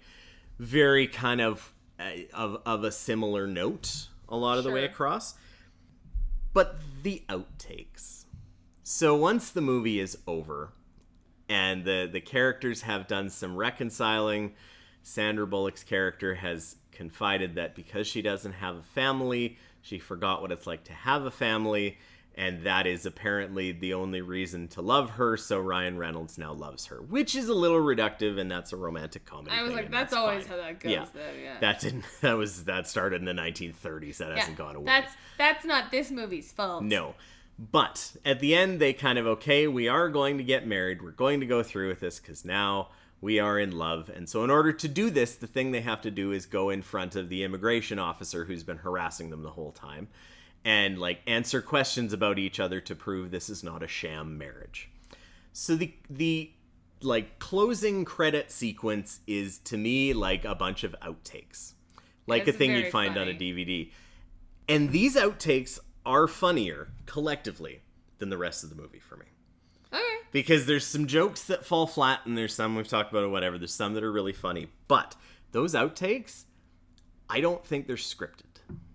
Doesn't feel like they're scripted. It feels like the questions are scripted and all of the people that are answering them, which is Sandra Bullock, Ryan Reynolds, Betty White, and Oscar Nunez, are just responding unscripted in their characters. And this is where I feel like they are allowed to be who they are as funny people without having to worry about being a character with it. And it did make me wish for the same part of the scene where they're talking about their like proposal story, which is definitely a little bit more scripted, but feels like the banter of just two funny people going back and forth. I did wish that the rest of the movie gave them more opportunity to do that. All of the characters, Betty White, like Mary Steenburgen is a wonderful actor. She can also be very funny, and she wasn't really given a lot as the mother to do Malin for Mary. Ackerman too, as well. Yeah, Malin Ackerman is great. I haven't even talked about her at all. It's because she's kind of barely in the movie. She's just the attractive ex-girlfriend that still lives in the small town and is a teacher. Like, that's kind of all we know about her. And that she's blonde and has pretty blue eyes and is still clearly in love with Andrew. Like, well, that's the thing, though, right? Mm-hmm. That's the one that got away. That she's a trope. She's not a character. Yeah, and like it, you know. Again, I've seen Malin Ackerman in a lot of different things, and she's funny. You know what else she's in? 27 Dresses. Oh, is she? Oh, that's funny. The one I'm thinking of is she's in it with Vince Vaughn and somebody else, and it's the one where it's like two couples going on vacation. I don't remember the name of this, but like I caught it on TV at some point, and like she's genuinely funny. Kristen Davis is in that one? I think so. Yeah. She's genuinely very funny, and she just doesn't get given anything to do in this movie that is a comedy. I'm like, okay, like Oscar Nunez is great, and I'm very glad he got a chance to do his thing because he's really funny and in pretty good shape, actually. Like his male stripper stuff, and like, good job, Oscar, well done. But like in 2009, yeah, so it was kind of like a bit of a womp womp at the end, or I'm like, the final credit sequence is really funny, and I'm like, man, I wish there was more of this. That reminds me of the movie License to Wed, which is Mandy Moore and John Krasinski and Robin Williams. And they're getting married, and Robin Williams is the priest who's doing like marriage classes with him before they can get married. Yeah. I have a very distinct memory. I don't remember much about that movie. But there was like robot babies that they had to adopt. Oh, yeah, okay. Yeah. To prove that they could be parents. And the cut scenes of the babies, I remember crying, laughing so hard.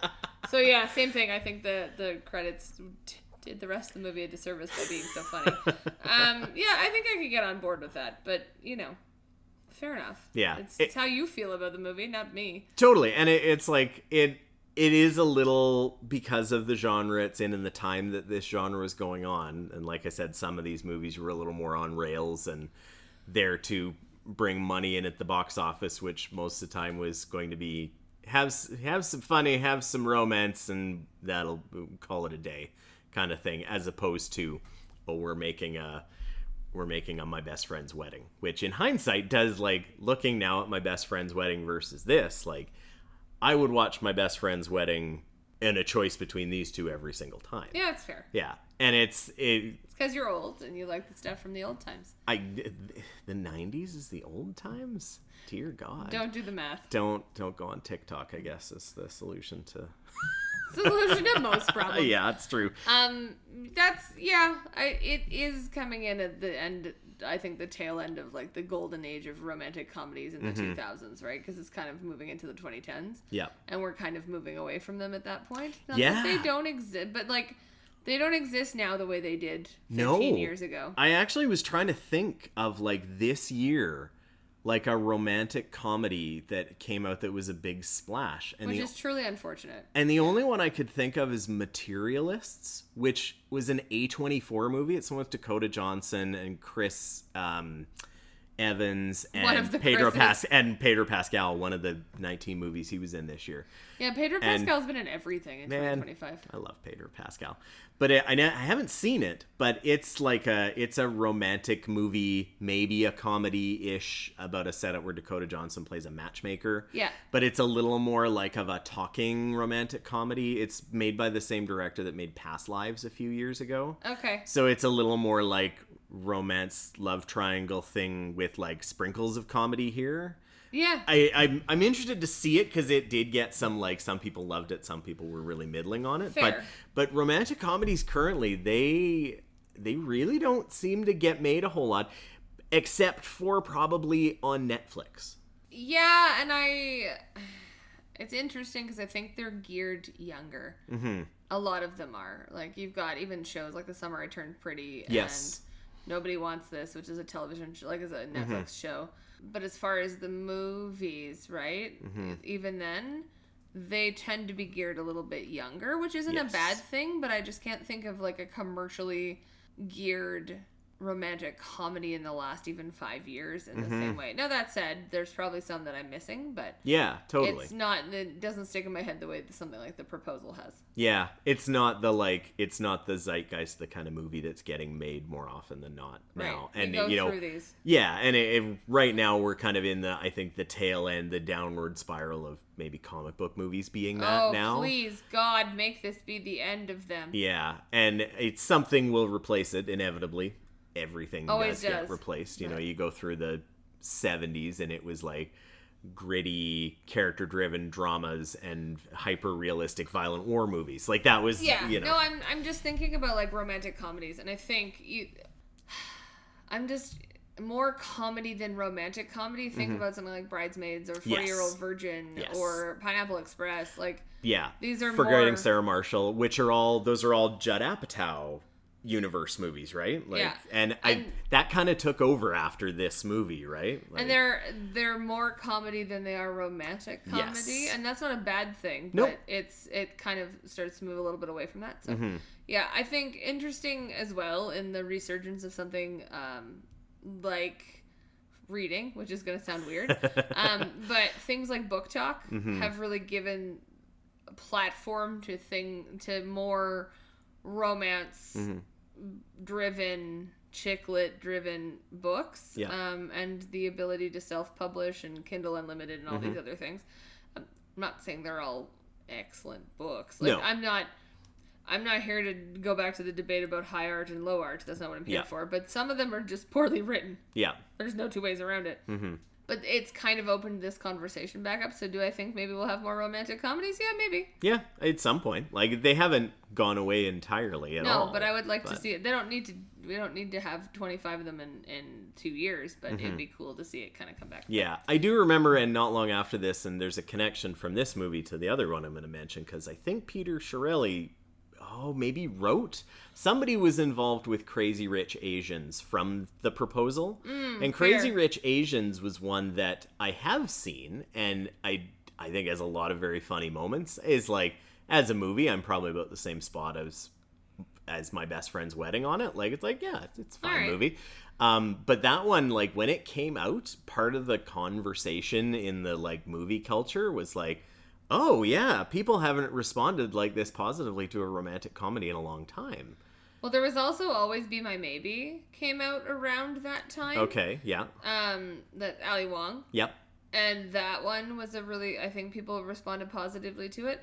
I hated that movie. I haven't seen Loathed it. Wanted to set it on fire. When I was done, I was mad I watched it. I probably frumped as hard as I did after Goldfinger.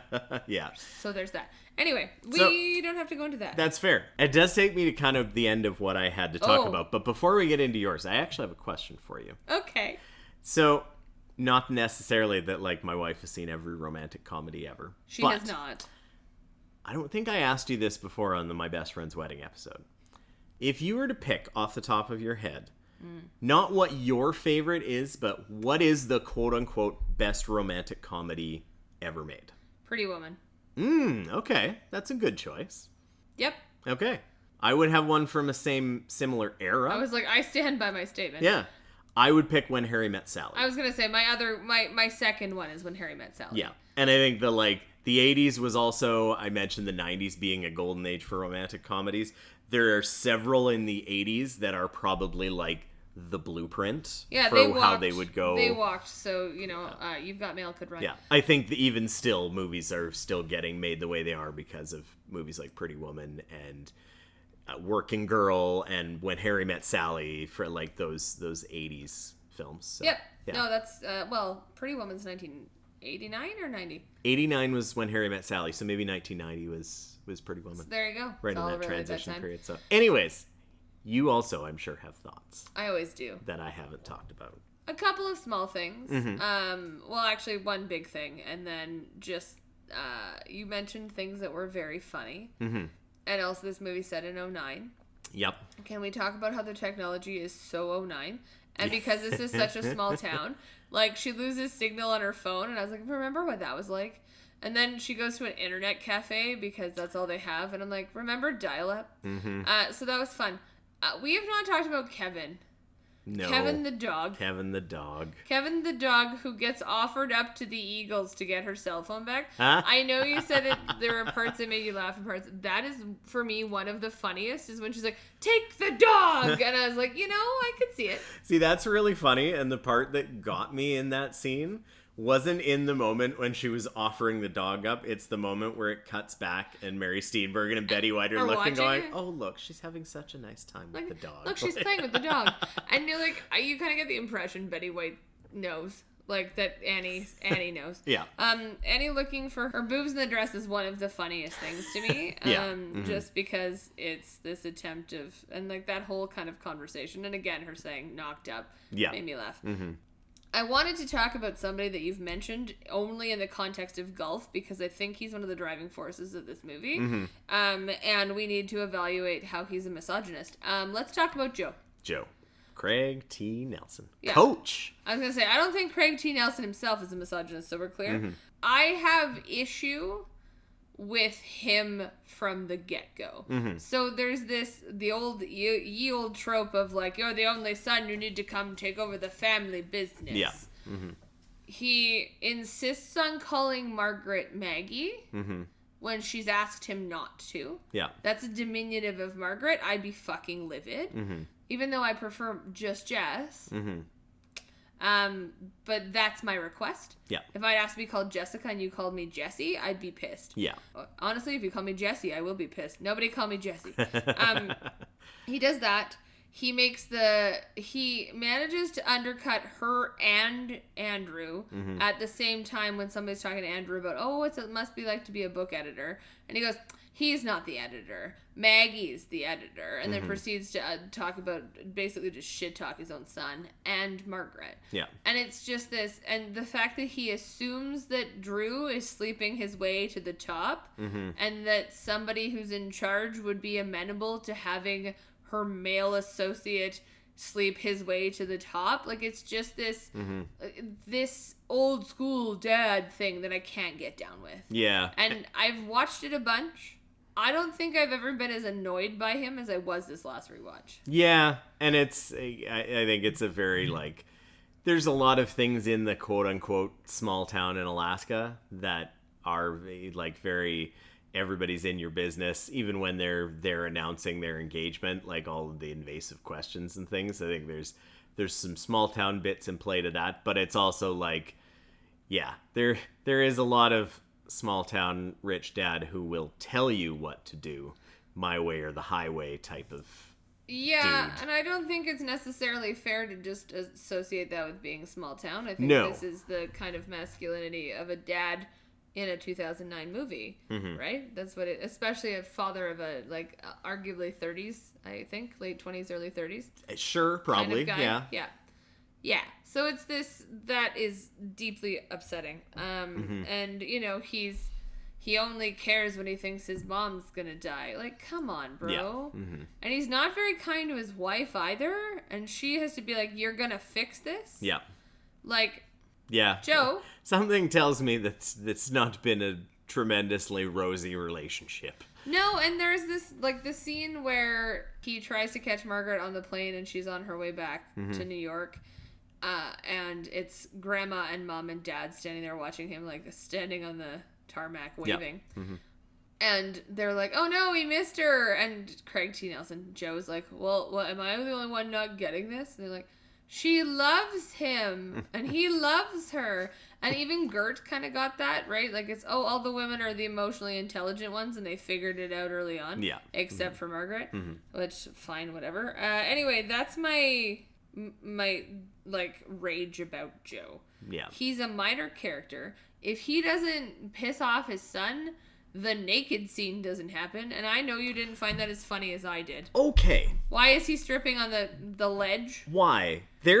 I went through in my head. I'm like, okay. I know, I watched your face. If they're on a remote island facing out to the coast, maybe there's a thing where he just decides, he's like, but I've always gotten naked on the patio because reasons, I guess. But, like, what? I guess it's remote. No one's gonna see you. Like, other than to set up a funny comedic slapstick moment where he is naked and she is naked and they bump into each other and fall on top of each other. Why would you ever, like, are you just like, I'm freeballing so that my testicles can get, like, air dried after I worked out? What is he doing? Andrew Paxton's magical penis. The end. Listen. Fine, but whatever. Yeah, if he's not as much of a dick as he is, then that scene doesn't happen. If he's not as much of a dick as he is, I think there's nothing, this movie doesn't happen, right? Andrew doesn't necessarily move and what have you. Yeah. But, yeah, just the, like, Maggie, here is the editor. Like, I would have decked him. You'd have decked him long before that. Yeah, it's important to note that I have changed a lot in the 16 years since this movie. And I would absolutely lose my mind now. We didn't talk very much about her. A little bit in the terms of being a trope, but I've known Gert. I've known the small town girl who never leaves because this is the only thing I've ever known. And there's nothing wrong with that. But boy, howdy can I not wrap my head around that. Yeah, right down to, she doesn't get a lot of characterization at all, but basically what we get is that she very clearly is still in love with Andrew. Yeah. And she never left the small town because why would I ever leave my small town? Which is a sentiment neither you or I, both people who grew up in small towns, get down with, and that's fine. There are probably more people that do get down with it than don't, but also that, like, she very clearly never wants to leave and wants to get married and have a family and have kids, and she doesn't, but she is either a teacher or a preschool teacher or something because she's leading around some kids around town. So, like, you can see the through line of if they gave her 5 minutes of actual dialogue where she might go with it, but yeah. Anyway, there's also, and perhaps the last thought, is how invasive one's family can be. Aha, yeah. So, admittedly, as a woman from a family that lacks boundaries, perhaps the reason I connect with this movie as much as I do is because holy shit, does Andrew's family not have boundaries? Yeah. And I will say, I kind of like that there's a bit of a gender swap in this, in the sense that you expect the man to be the boss and the woman to be the secretary, quote unquote. Because they also refer to Andrew as her secretary at one point, which is not. He's the executive assistant, and that's a very different thing. And to all my EA friends out there, you're nailing it. But it's this sort of. It's a bit of a gender swap power dynamic thing, which is interesting. But oh my god, the family. And you would expect that out of, like, the woman's family to be very involved as well, not necessarily the men's. Like, when I'm talking about gender swap. But holy shit, are they invasive. And I was like, oh yeah, I could see this. Yeah. So, like, when they arrive and she goes, oh, aren't we supposed to be going to a hotel? And Mary, I think is actually his mom's name as well, Goes, no, it's okay. Family doesn't stay at hotels. Yeah. You went ahead and canceled my reservation, I would lose my mind. But again, family with no boundaries. And then there's the one scene where they're waking up in bed and the family comes in and it's like, we're all going to have a party together. Here's some breakfast. Grandma's here. Mom's here. Here's the baby making blanket. Dad's here. You got the baby maker. I just want to tell you you're going to get married here tomorrow. Yeah. Because I know what's up and the jig is up, but your mom hasn't figured it out yet. And like, it's just this whole like, we all just love each other and everybody knows everybody's business, like a small town thing, but like the family really has no boundaries. Yeah, they really don't. Although neither does most of the small town.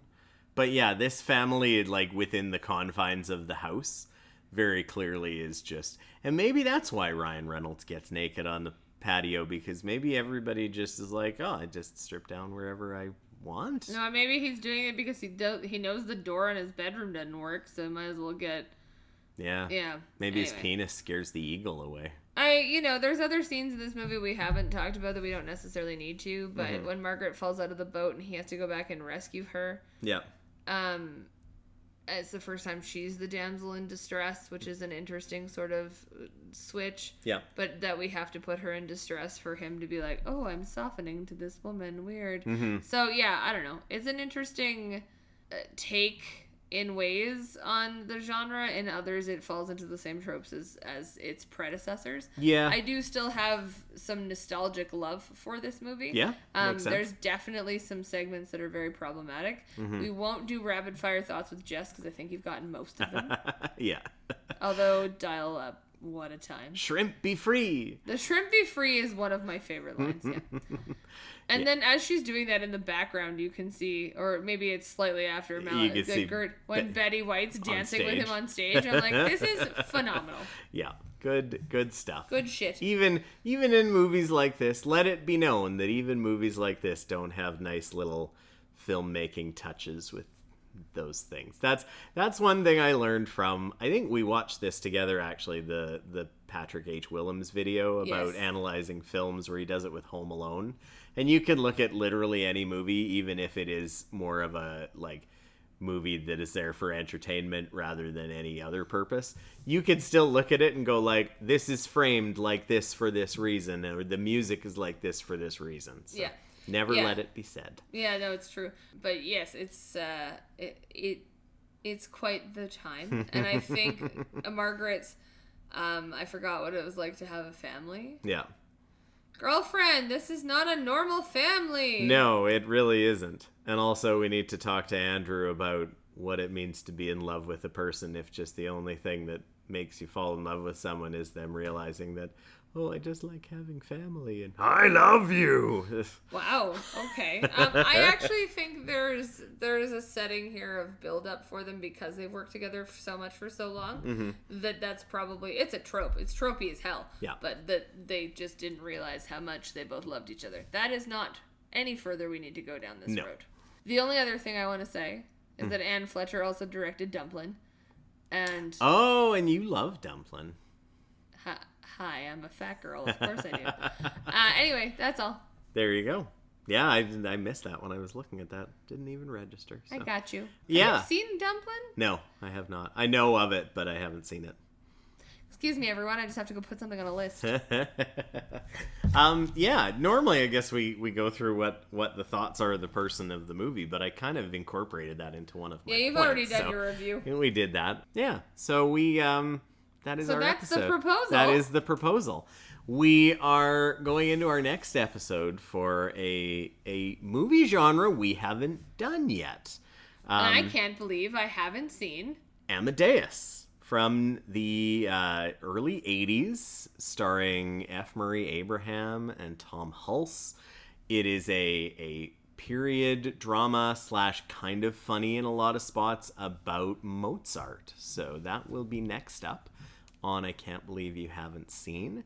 If you would like to check out any of our previous episodes or follow us on social media, we document everything that's there. We have our Instagram at I Can't Believe You Haven't Seen. I also have a Letterboxd, which if you're a Letterboxd user, you can follow. My user's at Maddie236. And all the movies that we watch on this podcast, we actually have on physical media because I'm a big nerd for movies on physical media. I mean, you could have stopped that at I'm a big nerd. Yeah, you could have done that too. And I have my own podcast about that as well called Cinema on a Shelf if you want to check it out. But until next time, you can brush up on your Mozart. And I can't wait to see what happens here. But thanks everybody for listening. Take care.